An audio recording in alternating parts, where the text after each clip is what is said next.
Very good morning dear students. आज की class में हम एक नए चैप्टर के बारे में स्टडी करेंगे और वह हमें ध्यान रखना है मानव के प्रमुख रोग, यानी मानव शरीर में कौन कौन से प्रमुख रोग होते हैं और उन रोगों के कारण कौन कौन से, उस बारे में हम स्टडी करेंगे। तो सबसे पहले हमें ध्यान रखना है कि जो स्वास्थ्य है वो किसे कहा जाता है और स्वास्थ्य किन कारणों से प्रभावित होता है, फिर हम रोगों के बारे में चर्चा करेंगे। तो ध्यान दें, सबसे पहले हमें ध्यान रखना है स्वास्थ्य किसे कहा जाता है। तो आपको ध्यान रखना है जीव की जो आयु है उसके अनुसार, उनकी आनुवंशिकी एवं उनके लिंग के अनुसार वह शारीरिक और जो कार्य की क्षमता है उसमें निपुण हो और संक्रामकता से लड़ने में सक्षम हो, मानसिक परिपक्वता हो उसमें, और सामाजिक जीवों में स्वस्थ सामाजिक क्रियाएं करने की क्षमता हो, तो उसे हम क्या कहते हैं, स्वास्थ्य कहा जाता है।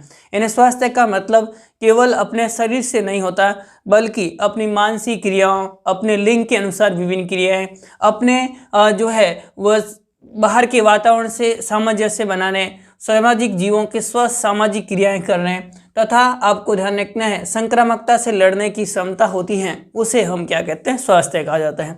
तो एक स्वास्थ्य की पूरी परिभाषा आप ऐसे लिख सकते हैं कि जीव स्वास्थ्य से तात्पर्य जीव की आयु, आनुवंशिकी और लिंग के अनुसार शारीरिक व कार्य की क्षमता में निपुणता, संक्रामकता से लड़ने की क्षमता एवं मानसिक परिपक्वता तथा सामाजिक जीवों में स्वस्थ सामाजिक क्रियाओं के निष्पादन से होता है। तो ये आपको परिभाषा लिखनी है। अगर स्वास्थ्य की परिभाषा पूछी जाए, स्वास्थ्य का मतलब क्या है, तो आपको ध्यान रखना है कि जीव की आयु, आनुवंशिकी और लिंग के अनुसार शारीरिक और कार्य की क्षमता में निपुणता, संक्रामकता से लड़ने की क्षमता एवं मानसिक परिपक्वता एवं सामाजिक जीवों में स्वस्थ सामाजिक क्रियाओं के निष्पादन से है। तो ये हमें ध्यान रखना है। फिर उसके बाद में हमें ध्यान रखना है कि रोगी और निरोगी का क्या मतलब है। इसके बारे में विश्व स्वास्थ्य संगठन WHO ने एक परिभाषा दी है, तो वो भी हमें परिभाषा ध्यान रखनी है कि WHO के अनुसार स्वास्थ्य से क्या तात्पर्य है।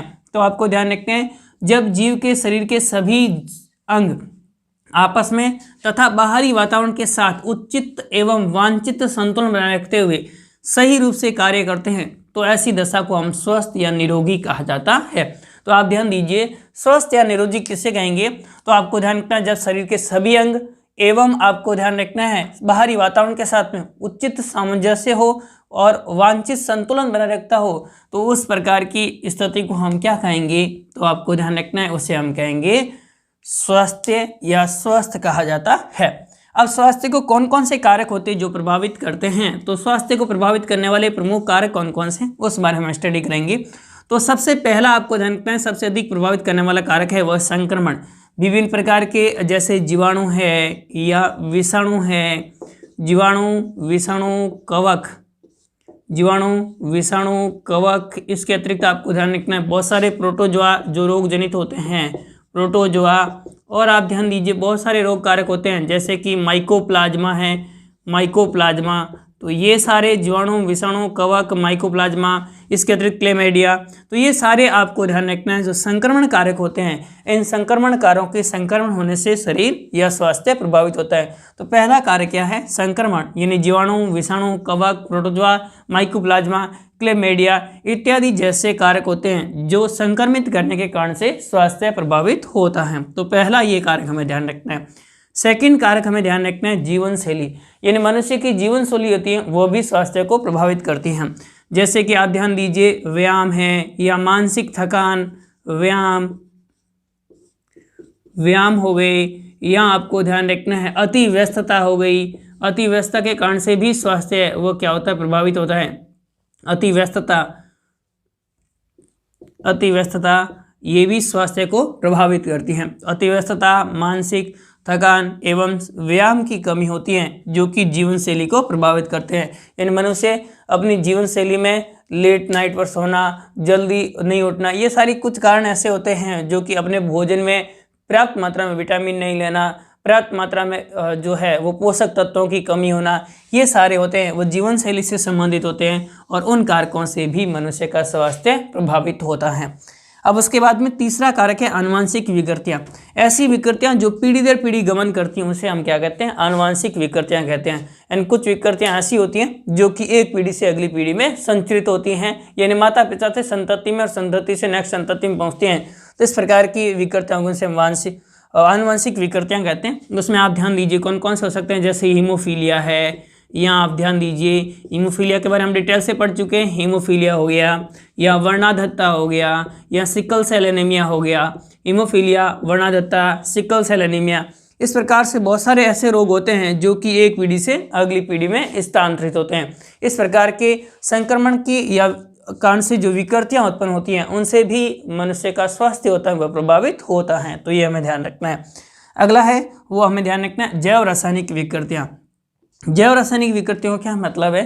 तो आप ध्यान दीजिए विभिन्न प्रकार के जो रासायनिक पदार्थ होते हैं जिसमें आप ध्यान दीजिए एंजाइम्स है, या आप ध्यान दीजिए विटामिन है, या आप ध्यान दीजिए यूरिया है, यूरिक अम्ल है, विटामिन हो गए, या हमने पढ़ा था यूरिया, यूरिक अम्ल, इन सभी के जमा होने से शरीर में क्या होता है? क्रिएटिन अम्ल। तो इस प्रकार के अम्लों के जमा होने के कारण से शरीर विभिन्न प्रकार के रोगों से ग्रस्त हो जाता है जिससे स्वास्थ्य प्रभावित होता है। तो enzymes, vitamin, hormones, urea, uric अम्ल, ये सारे जो कारक है वो कैसे कारक है? रासायनिक कारक है। और इन कारकों से जो विकृतियां उत्पन्न होती है उसे हम क्या कहेंगे? रासायनिक विकृतियां कहते हैं। तो ये किसके कारण से हो सकती हैं? एंजाइम के कारण से हो सकती हैं, विटामिन के कारण से हो सकती हैं, हार्मोन के कारण से हो सकती हैं, यूरिया के कारण से हो सकती हैं, यूरिक अम्ल के कारण से हो सकती हैं, क्रिएटिन के कारण से हो सकती हैं। इस प्रकार के बहुत सारे रासायनिक पदार्थ है जो कि शारीरिक क्रियाविधियों को प्रभावित करते हैं जिससे विकृतियां उत्पन्न होती हैं, और इस प्रकार की विकृतियों को हम क्या कहेंगे? जैव रासायनिक विकृतियां कहा जाता है। नेक्स्ट अगला हमें ध्यान रखना है बहिर्जात रासायनिक विकृतियां। बहिर्जात रासायनिक विकृतियों में सबसे अधिक प्रभावित करता है प्रदूषण और उसके बाद में एलर्जन। बहुत सारे आपको ध्यान का वातावरण में उपस्थित एलर्जिक पदार्थ होते हैं, उन एलर्जिक पदार्थों से भी शरीर प्रभावित होता है, और साथ में विभिन्न प्रकार के प्रदूषक पदार्थ होते हैं उनसे शरीर प्रभावित होता है। तो प्रदूषण एवं एलर्जन होते हैं जिससे हमारा स्वास्थ्य प्रभावित होता है। तो ये सारे कारक होंगे वे बहिर्जात रासायनिक कारक होते हैं। इनमें विभिन्न प्रकार के प्रदूषकों में रासायनिक पदार्थ उपस्थित होते हैं जैसे सल्फर डाइऑक्साइड उपस्थित होता है, या अन्य बहुत सारे ऐसे जो है वो कारक उपस्थित होते हैं जिनके कारण से जो शरीर है वो प्रभावित होता है। अगला हमें ध्यान रखना है विघटनकारी विकृतियाँ। यानी इस प्रकार की विकृतियाँ जो कि आयु बढ़ने के साथ में होती हैं उसे हम क्या कहते हैं? आयु बढ़ने के साथ होने वाली, आयु बढ़ने के साथ जो विकृतियां उत्पन्न होती हैं उन्हें हम क्या कहते हैं? तो आप ध्यान दीजिए आयु बढ़ने के साथ होने वाली विकृतियों को विघटनकारी विकृतियां कहा जाता है। और कौन कौन सी विकृतियां हैं? तो जैसे एथिरोकाठिन्य है या एथिरोस्क्लेरोसिस है। तो इस प्रकार के रोग होते हैं जो कि आयु बढ़ने के साथ में मनुष्य को प्रभावित करते हैं, स्वास्थ्य को प्रभावित करते हैं, उन्हें हम क्या कहेंगे? विघटनकारी विकृतियां। जैसे मानसिक जो है वह शक्ति में दुर्बलता आना, या आपको ध्यान रखना है कि जो प्रतिरोधक क्षमता है उसमें कमी आना, ये सारे भी कारक होते हैं जो प्रभावित करते हैं। तो विघटनकारी क्रियाविधियां हो गई। अब उसके बाद में शरीर तंत्र संबंधी विकृतियां। तो शरीर तंत्र संबंधी विकृतियां भी बहुत सारी होती हैं जो कि शरीर को प्रभावित करती हैं। उसमें आप ध्यान दीजिए कि जो है मानसिक दुर्बलता हो गई, या आपको ध्यान रखना है मानसिक दुर्बलता के अतिरिक्त आपको ध्यान रखना है तनाव हो गया, या आप ध्यान दीजिए तनाव के अतिरिक्त कुछ ऐसे जो चोट लग गई, या कोई घाव लग गया, या कोई लंबी बीमारी चलती है उसके कारण से जो शरीर में विकृतियां उत्पन्न होती हैं उन्हें हम शरीर तंत्र संबंधी विकृतियां कहते हैं। तो आप ध्यान दीजिए मानसिक दुर्बलता, तनाव, चोट, घाव, पागलपन, ये सारी क्रिया जो शरीर तंत्र से संबंधित विकृतियां होती हैं उनके कारण से भी स्वास्थ्य प्रभावित होता है। तो ये मुख्य कारक हमें ध्यान रखने हैं जो स्वास्थ्य को प्रभावित करते हैं। पहला संक्रमण, दूसरा जीवन शैली, तीसरा आनुवंशिक विकृतियां, चौथा जैव रासायनिक विकृतियां, पांचवा हमें ध्यान रखना है बहिर्जात रासायनिक विकृतियां, छठा विघटनकारी विकृतियां, और सातवां शरीर तंत्र संबंधी विकृतियां। ये सारी विकृतियां हमारे शरीर या स्वास्थ्य को प्रभावित करती हैं। नेक्स्ट अगला हमें ध्यान रखना है स्वास्थ्य प्रभावित होने के फलस्वरूप शरीर में एक या एक से अधिक क्या हो जाते हैं? रोग हो जाते हैं। तो रोग का क्या मतलब है? रोग का मतलब है कि शरीर के किसी भी अंग में या संपूर्ण शरीर में किन्हीं भी कारणों से, एक या एक से अधिक कारण हो सकते हैं, उन कारणों से जो है वह असामान्यता उत्पन्न होना क्या कहलाता है? रोग कहलाता है। किसी भी प्रकार की असामान्यता हो, सब ब्लड से संबंधित हो या शरीर के बाह्य जो कारक है उनसे संबंधित हो, तो वह असामान्यता किसी भी कारण से उत्पन्न हो सकती है, और उस असामान्यता के कारण से उत्पन्न होने वाली जो क्रिया है उसे ही हम क्या कहते हैं? रोग कहते हैं। तो आप ध्यान दीजिए कि संपूर्ण शरीर या शरीर के किसी भाग की सामान्य क्रियाओं में किन्हीं भी एक या एक से अधिक कारणों से असामान्यता उत्पन्न होना क्या कहलाता है? रोग कहलाता है। ये हमें ध्यान रखना है। और रोग है उनको 2 श्रेणियों में बांटा गया है। मनुष्य में होने वाले रोगों को कितने श्रेणियों में बांटा गया है? 2 श्रेणियों में बांटा गया है। एक जन्मजात रोग है और दूसरे उपार्जित रोग है। ये हमें ध्यान रखना है। देखो नाम से क्लियर है। जन्मजात रोग का मतलब क्या हुआ? इस प्रकार के रोग जो कि मनुष्य जन्म से ही प्राप्त होते हैं, यानी अपने माता पिता से या अपनी जो अगली इससे पहले की पीढ़ी है उस जनकों से प्राप्त होता है, तो उस रोग को हम क्या कहेंगे? जन्मजात रोग कहा जाता है। तो ये जन्म के साथ में ही उत्पन्न होते हैं। इस प्रकार के रोगों को हम क्या कहते हैं? जन्मजात रोग कहा जाता है। उपार्जित या ग्रहित रोग, इन विभिन्न प्रकार की वातावरणीय क्रियाओं के फलस्वरूप जो रोग प्राप्त होते हैं उन रोगों को हम क्या कहते हैं? उपार्जित रोग कहा जाता है। अब ध्यान दीजिए कौन से रोग जो आनुवंशिक या फिर हम कहेंगे जन्मजात रोगों की श्रेणी में आते हैं। तो जन्मजात रोगों की श्रेणी में पहले आपको ध्यान रखना है आनुवंशिक रोग, यानी इस प्रकार के रोग जो आनुवंशिकता के कारण से उत्पन्न होते हैं, जीनों में हेरफेर के कारण से उत्पन्न होते हैं, उन्हें आनुवंशिक रोग कहते हैं। जैसे कि वर्णाधत्ता है, सिकल सेल एनीमिया है, हीमोफीलिया है, ये सारे रोग है किस प्रकार के हो जाएंगे? देखो वर्णाधत्ता, और आप ध्यान रख सकते हैं सिकल सेल एनीमिया, मैं डिटेल से पढ़ा चुका हूँ इसके बारे में। सिकल सेल एनीमिया हो गया या वर्णाधत्ता हो गया, या आप ध्यान दीजिए इसके अतिरिक्त हीमोफीलिया हो गया, इन सभी को मैं डिटेल से पढ़ा चुका हूँ। तो ये हमें ध्यान रखना है। हीमोफीलिया, सिकल सेल एनीमिया, ये सारे रोग कैसे होंगे? आनुवंशिक रोग होते हैं। तो इन रोगों के कारण से भी मनुष्य में विकृतियाँ उत्पन्न होती हैं। इसके अतिरिक्त आपको ध्यान रखना है कार्य की एवं विकास संबंधी, जैसे कि हेयर लिप्स, ये आपको ध्यान रखना है जो कार्य की विकास संबंधी, यानी आपको ध्यान रखना है कोई फिजियोलॉजिकल प्रोसेस के वजह से या विकास में किसी अंग विशेष का निर्माण नहीं होने के कारण से इस प्रकार के रोग उत्पन्न होते हैं, उसे हम क्या कहते हैं? कार्य की विकास संबंधी रोग कहा जाता है। फिनाइल कीटोन्यूरिया है, वो भी आपको ध्यान रखना है कार्य की संबंधी रोग है। और साथ में आप ध्यान दोनों प्रकार के रोगों में आता है ये। फिनाइल कीटोन्यूरिया हमने पढ़ा था, ये एक आपको ध्यान रखना है किसकी कमी से हो रहा है? तो आपको ध्यान रखना है किसी रासायनिक पदार्थ की कमी से हो रहा है, इन एंजाइम की कमी से हो रहा है। तो एक आपको ध्यान रखना है फिजियोलॉजिकल प्रोसेस भी है और साथ में किस प्रकार का आनुवंशिक विकार भी है। तो ये हमें ध्यान रखना है इस प्रकार के रोग। और फिर अपरा से स्थानांतरित रोग, यानी माता में किसी भी प्रकार का कोई रोग है और वो संतति में स्थानांतरित हो जाता है तो उसे अपरा से स्थानांतरित रोग कहा जाता है। जैसे कि जर्मन चेचक है, ये माता के अपरा के माध्यम से शिशु तक प्रवेश कर जाता है, तो इस प्रकार के रोगों को हम क्या कहेंगे? अपरा से स्थानांतरित रोग। तो ये सारे रोग है जो कि जन्म के साथ में ही उपस्थित होते हैं, उसे हम जन्मजात रोग कहा जाता है। सेकेंड रोग की कैटेगरी हमें ध्यान रखनी है उपार्जित रोग या अर्जित रोग या ग्रहित रोग। किसे कहेंगे? वातावरणीय क्रियाओं के फलस्वरूप, जो वातावरण की क्रियाओं के फलस्वरूप रोग प्राप्त होते हैं उन्हें हम क्या कहेंगे? उपार्जित रोग कहते हैं। उपार्जित रोग होते हैं उनको 2 श्रेणियों में बांटा गया है। पहला हमें ध्यान रखना है असंक्रामक रोग और दूसरे हमें कौन से ध्यान रखना है? संक्रामक रोग। देखिए ध्यान दें, असंक्रामक रोग का मतलब क्या हुआ? इस प्रकार के रोग जो एक व्यक्ति से दूसरे व्यक्ति के संपर्क में आने से नहीं फैलते हैं, ये रोग होंगे। ये रोग किसी भी प्रोटीन या विटामिन या किसी तत्व या एंजाइम की कमी से, यानी शरीर में किसी भी न्यूनता या अधिकता के कारण से उत्पन्न होते हैं, उस प्रकार के रोगों को हम असंक्रामक रोग कहते हैं। ये किसी बाह्य कारक से नहीं होते हैं, तो ये हमें ध्यान रखना है। असंक्रामक रोगों में कौन कौन से रोग हमें ध्यान रखना है? तो पहला आप ध्यान दीजिए अपूर्णता रोग, यानी किसी भी प्रकार के पोषक तत्वों की कमी के कारण से होने वाले रोगों को अपूर्णता संबंधी रोग कहा जाता है। जैसे क्वासियोरकोर या जो रोग होता है वह किसके कमी से होता है? प्रोटीन की कमी से होता है।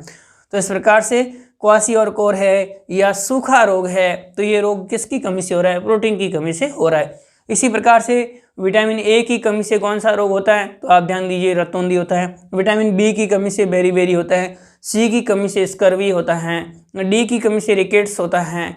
या इसके अतिरिक्त आपको ई की कमी से बंध्यता या बांझपन आ जाता है। विटामिन के की कमी से रक्त का थक्का नहीं जमता है। तो ये सारे आपको ध्यान रखना रोग होंगे, वे अपूर्णता संबंधी रोग होते हैं। एनीमिया है वो आपको ध्यान रखना विटामिन B12 की कमी से हो सकता है, या एनीमिया है वह आयरन की कमी से हो सकता है। तो ये आपको ध्यान रखना सारे रोग होंगे वह कैसे रोग होते हैं? अपूर्णता संबंधी रोग होते हैं। फिर उसके बाद में विघटनकारी रोग, यानी विघटनकारी रोग का मतलब क्या हुआ कि अवस्था बढ़ने के साथ में शरीर में जो विघटनात्मक क्रियाएं होती हैं जिनके फलस्वरूप जो रोग होते हैं उन्हें हम क्या कहते हैं? विघटन संबंधी रोग कहा जाता है। जैसे एथेरोस्क्लेरोसिस में जो है वो आपको ध्यान रखना हमारी पेशियों के अंदर जो है संकुचन और शीतलन की क्षमता में कमी आ जाती है।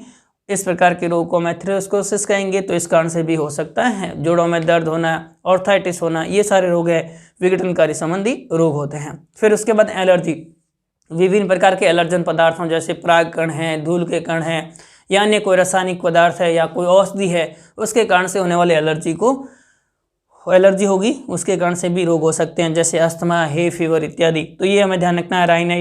राइनाइटिस ये रोग भी किसी प्रकार का एलर्जी से होने वाला रोग है। फिर उसके बाद दुर्व्यसन। ये दुर्व्यसन का मतलब है किसी भी प्रकार की कोई चीज़ का लगातार सेवन करने से उसकी लत बन जाती है, उसे हम दुर्व्यसन कहेंगे। उसके कारण से भी रोग हो जाते हैं, जैसे अल्कोहल का लगातार सेवन करने से या तंबाकू के सेवन करने से इस प्रकार के रोग हो जाते हैं, उन्हें हम दुर्व्यसन संबंधी रोग कहा जाता है।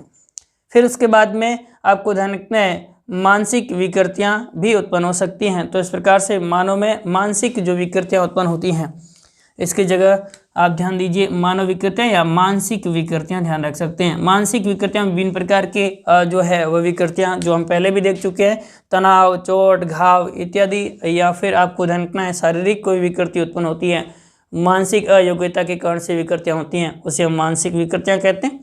और उसके बाद में एक कैंसर होता है। इसमें हमारे शरीर की जो कोशिका विभाजन की क्रियाविधि होती है वो हमेशा नियमित होती है, और नियमित कोशिका विधि होगी पूरी रेगुलेट होती है वह विभिन्न प्रकार के एंजाइमों से।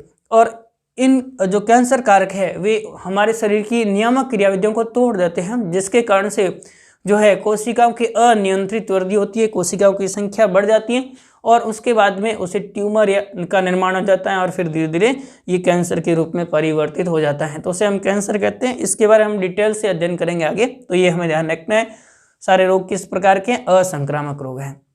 फिर उसके बाद में हमें ध्यान रखना है संक्रामक रोग, यानी इस प्रकार के रोग जो कि एक व्यक्ति से दूसरे व्यक्ति के संपर्क में आने से फैलते हैं।